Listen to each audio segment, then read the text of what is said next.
साथ जी हां, महाराष्ट्र के पूर्व सीएम मनोहर जोशी का निधन हो गया है। मनोहर जोशी को पड़ा था दिल का दौरा। हार्ट अटैक के बाद हिंदुजा अस्पताल में उनको भर्ती कराया गया। शिवसेना नेता को कल शाम दिल का दौरा आया, हार्ट अटैक हुआ। 86 साल की उम्र में मनोहर जोशी का निधन हो गया है। मनोहर जोशी लंबे समय से बीमार चल रहे थे। महाराष्ट्र की राजनीति में एक बड़ा और कद्दावर नेता, शिवसेना के वरिष्ठ नेता मनोहर जोशी अब नहीं रहे।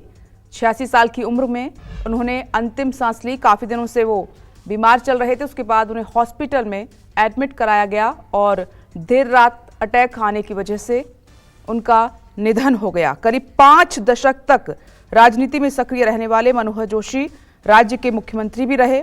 उनका राजनीतिक जीवन मुंबई नगर निगम के पार्षद के रूप में शुरू हुआ था, जिसके बाद वो महापौर, विधान परिषद सदस्य, विधायक, लोकसभा और राज्यसभा सांसद और केंद्रीय मंत्री तक बने और फिर बाद में एनडीए सरकार के दौरान लोकसभा अध्यक्ष भी रहे। तो ये दुखद खबर है। एक ऐसा नाम, एक ऐसा चेहरा महाराष्ट्र की राजनीति से ओझल हो गया है, जो अपनी परिपक्व राजनीति के लिए जाने जाते थे। इंद्रजीत हमारे साथ मौजूद हैं बातचीत करने के लिए। इंद्रजीत, एक बड़ा नाम, कद्दावर नेता मनोहर जोशी की हम बात कर रहे हैं, हमारे बीच पे नहीं रहे हैं।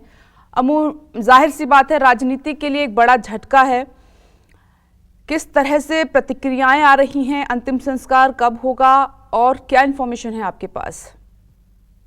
जी बिल्कुल, महाराष्ट्र की राजनीति के लिए बड़ा झटका। हालांकि कुछ समय से वो बीमार चल रहे थे, सक्रिय राजनीति में नहीं थे, लेकिन उन्होंने कई महत्वपूर्ण भूमिकाएं निभाई हैं महाराष्ट्र में। इसके अलावा केंद्र में मंत्री भी रहे हैं, लोकसभा अध्यक्ष रहे हैं, महाराष्ट्र के मुख्यमंत्री रहे हैं, बहुत सारे काम किया है। खास तौर पे अगर बात करें कि धारावी के डेवलपमेंट को लेकर उन्होंने काफी पहले बहुत कोशिशें की थी, हालांकि हो नहीं पाया था। इसके बावजूद बहुत सारा काम उन्होंने किया था। उनकी एक क्रॉस दी पार्टी, कहें कि हर पार्टी में उनकी काफी इज्जत थी, लेकिन लंबे समय से बीमार चल रहे थे। समय समय पर शिवसेना दोनों गुट के नेता उनको देखने जाते थे।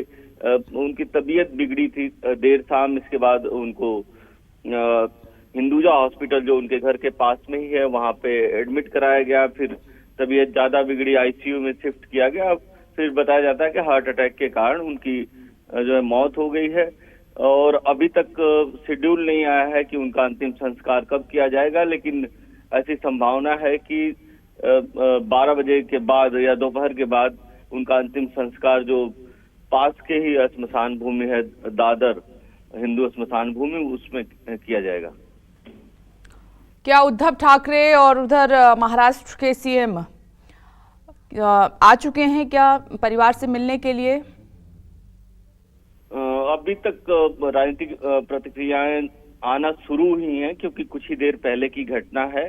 देर रात वो बीमार थे और कई बार उनकी बीमारी के बाद कई बार ऐसी खबरें आती रहती थी। इसलिए जो नेता हैं, अभी आने का सिलसिला शुरू होगा, दुख प्रकट करने का सिलसिला शुरू होगा। अभी कुछ नेताओं ने दुख प्रकट किया है, लेकिन अभी तक हो सकता है बहुत सारे लोगों को नहीं पता हो। मुंबई के लोग थोड़े लेट भी सोकर उठते हैं और ये जो हृदय विदारक घटना है, ये देर रात हुई है, तो कहीं न कहीं अभी धीरे धीरे नेताओं के आने का सिलसिला या दुख प्रकट करने का सिलसिला शुरू होगा।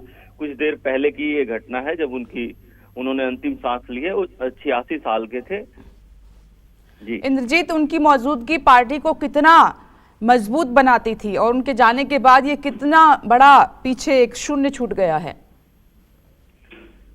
जी बिल्कुल, पार्टी को मजबूत बनाती थी। उनके कार्यकर्ताओं में अच्छी खासी पकड़ थी, लेकिन चूंकि लंबे समय से बीमार चल रहे थे, इसलिए वो ज्यादा सक्रिय नहीं थे। इसलिए पार्टी में इसका किस गुट में कितना असर होगा ये कहना मुश्किल होगा, लेकिन दोनों ही गुटों के लोग उनको सर कहते थे, दोनों ही गुटों के लोग उनसे मंत्रणा करते थे, दोनों ही गुटों के लोग उनसे मिलने आते थे। ठीक है इंद्रजीत, आप नजर बनाए रखें, हम आपसे दोबारा संपर्क साधेंगे। लेकिन ये शिवसेना के लिए एक दुख की घड़ी है, महाराष्ट्र की राजनीति के लिए एक बहुत बड़ा सदमा है। महाराष्ट्र के पूर्व सीएम मनोहर जोशी अब नहीं रहे।